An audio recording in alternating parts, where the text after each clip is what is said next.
دنیا کی تاریخ میں سفاک ترین ظالم اور درندہ صفت لوگوں کی فہرست میں ایک نام ہلاکو خاں کا بھی ہے، لیکن جب رب کی پکڑ آئی، جب اللہ کا قہر نازل ہوا تو پھر انجام اتنا عبرتناک ہوا کہ دنیا دیکھتی رہ گئی۔ اس ویڈیو میں اس کی موت کا واقعہ بتاؤں گا، اور یہ ویڈیو ان ظالم سیاستدانوں حکمرانوں کے لیے ہے جو عصر حاضر میں برسر اقتدار ہیں، وہ جاگیردار وڈیرے ظالم اور سرمایہ دار جو خود کو خدا سمجھ بیٹھے ہیں۔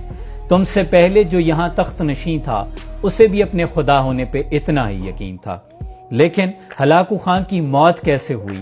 وہ اتنا درندہ صفت شخص تھا کہ اگر کسی بستی سے گزر جاتا تو پیچھے بستیاں اجاڑ دیا کرتا، خون کی ندیاں بہا دی جاتی، نہ جانے کتنے لاکھوں لوگوں کے سر تن سے جدا کر دیے، کتنے مسلمانوں کا اس نے خون بہایا۔ لیکن ایک دن وہ بھی آیا کہ رب کی پکڑ نازل ہوئی۔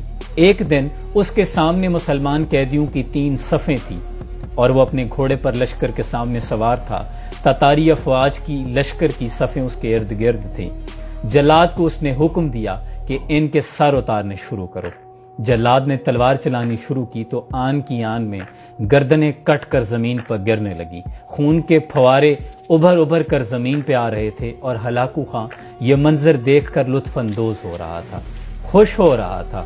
اس نے کیا دیکھا کہ جلاد جب سر اتارتا ہوا آگے بڑھ رہا ہے تو پہلی صف کے آخر میں ایک بوڑھا شخص تھا جو اپنے خاندان کا واحد کفیل تھا۔ اس نے جب دیکھا جلاد اس کے قریب آیا تو دوڑ کر پچھلی صف میں چلا گیا۔ ہلاکو خاں کی نظریں اس بوڑھے شخص پر لگ گئی کہ بھلا اسے آج موت سے کون بچا سکتا ہے۔ جلاد نے دوسری صف کے سر اتارنے شروع کیے۔ پہلا شخص، دوسرا شخص، تیسرا شخص جب قریب پہنچنے لگا، بوڑھا شخص تیسری صف میں بھاگ گیا کہ شاید میں بچ جاؤں۔ دوسری صف بھی ختم ہوئی۔ ہلاکو خاں یہ منظر دیکھ رہا تھا، اس کی نظریں اس بوڑھے شخص پر تھیں۔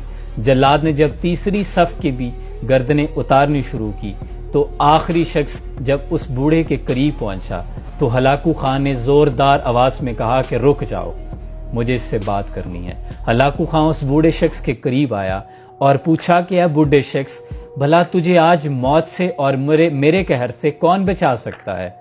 تو بوڑھے شخص نے آسمان کی طرف دیکھا اور ٹھنڈی آہ بھری، کہا میں پہلی صف کو چھوڑ کر دوسری میں اس لیے آیا شاید موت سے بچ جاؤں، پھر میں تیسری میں اس لیے آیا کہ شاید موت سے بچ جاؤں، لیکن موت میرے سر پہ کھڑی ہے، لیکن میرا رب چاہے تو مجھے تمہارے قہر سے بچا سکتا ہے۔ ہلاکو خاں نے ایک کہا لگایا کہ بھلا کون سا رب ہے جو آج تمہیں مجھ سے بچائے گا؟ ہلاکو خاں نے جب زوردار کہا لگایا تو اس کے ہاتھ میں ایک گرز تھا جس کے ساتھ وہ کھیل رہا تھا، اچھال کر بات بھی کر رہا تھا، اس گرز کو اچھال بھی رہا تھا، مسکرا رہا تھا۔ جب اس نے کہا لگایا تو وہ گرز، وہ ڈنڈا نما اس کے ہاتھ سے زمین پہ گرنے لگا۔ چونکہ وہ بہت چوکس اور خود کو طاقتور چلاک انسان سمجھتا تھا، جنگجو تھا، تو اس نے زمین پہ گرنے سے پہلے ہی اسے اٹھانے کی کوشش کی، اور جب زمین کی جانب جھکا تو اس کا ایک پاؤں رکاب میں سے نکل گیا اور دوسرا پاؤں رکاب میں پھنس گیا، اور اسی اثنا میں گھوڑا بدک گیا۔ اسے پتہ نہیں کیا محسوس ہوا کہ اس نے برق رفتاری سے دوڑنا شروع کر دیا۔ حالانکہ ارد گرد اس کی افواج کے لشکر تھے، لیکن جانور ہے اس قدر بدک گیا کہ اس نے برق رفتاری سے پتھروں میں اس میدان میں دوڑنا شروع کر دیا۔ ہلاکو خاں کا سر زمین پہ پتھروں سے رگڑتے ہوئے، ٹکراتے ہوئے جا رہا تھا، خون اس کی آنکھوں سے، اس کے سر سے بہنا شروع ہو گیا۔ یہ وقت کس کی رونق پہ خاک ڈال گیا؟ یہ کون بول رہا تھا خدا کے لہجے میں؟ ایک لمحے پہلے کیا منظر تھا، لیکن اب منظر تبدیل ہو چکا تھا۔ لوگوں نے، اس کی افواج کے لوگوں نے اس گھوڑے کو پکڑنے کی بڑی کوشش کی، لیکن وہ اتنی برق رفتاری سے گیا کہ جب وہ رکا، جب انہوں نے پکڑا تو ہلاکو خاں کا سر کچل دیا گیا تھا، پتھروں پہ لگ کے اس کی موت واقع ہو گئی تھی۔ اس بوڑھے شخص کا خوف اس تاتاری فوج کے لشکر کے دلوں میں ایسا بیٹھا کہ انہوں نے اس بوڑھے شخص کو نظر انداز کر دیا اور وہ چلتا ہوا اپنے گھر کی طرف نکل گیا۔ دیکھیں، اللہ کی پکڑ جب آتی ہے تو بڑے بڑے ظالم متکبر لوگوں کو خاک میں ملا دیتی ہے۔ صبح کے تخت نشین شام کو مجرم ٹھہرے، ہم نے پل بھر میں نصیبوں کو بدلتے دیکھا ہے۔ اگر آج کے دور حاضر کے یہ سیاستدان ظالم حکمران سمجھتے ہیں کہ ہم غریب کی آس سے بچ جائیں گے تو یہ خام خیالی کے سوا کچھ نہیں، کیونکہ نبی کریم صلی اللہ علیہ وسلم نے فرمایا کہ غریب کی، مظلوم کی ہاں جب نکلتی ہے تو اس آہ کے اور اللہ کے درمیان کوئی پردہ بھی حائل نہیں ہوتا۔